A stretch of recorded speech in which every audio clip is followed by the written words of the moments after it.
Hey everybody, this is Nick. I'm going to show you how you can increase the font size of the functions or the formulas that you type inside the formula bar right here. So right now, if I wanted average scores, I would go in and type a formula equal average, open the parenthesis, point to the cells I want to average, close it, and push enter. But you can see in that formula bar right here, that font is really tiny. It's always really defaulted to 11-point font. So what if I want to see it better, or I want to increase the size because I'm showing somebody else, maybe on a virtual meeting or something like that? We can go ahead and do this temporarily. Just make sure that your workbook is saved. I called this average workbook. Go to the File tab, click on Options below.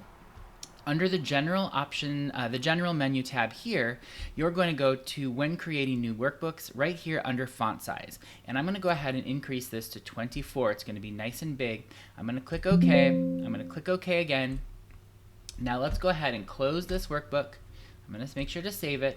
We're going to open the workbook again.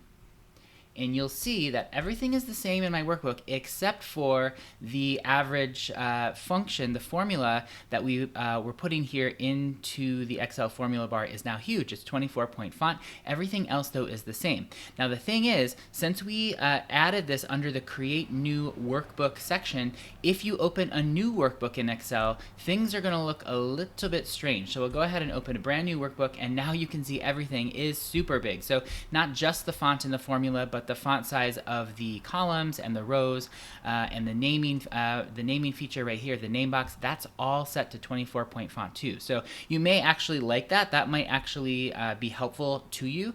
But if you don't want that and you want all of your workbooks to go back to normal, just go back to the File tab, Options, click on, instead of 24, we'll go back to 11, click OK. I'm just going to say OK here. We'll close out of that workbook. Don't need to save it, no need. I'm going to close out of this work. Let's save that one. Let's go ahead and open that average workbook again. And we're going to see what it looks like. And now again, since we reset it, the font size is now back to 11 points. So there's a little trick for you if you can't see the font in that formula bar. If you like this video, give it a thumbs up and make sure to hit the subscribe button. You'll get notified every time I post a new video in data design, usually Excel, PowerPoint, or Word. Had a great time making this for you. Hope you had a great time watching, and I can't wait to see you all next time.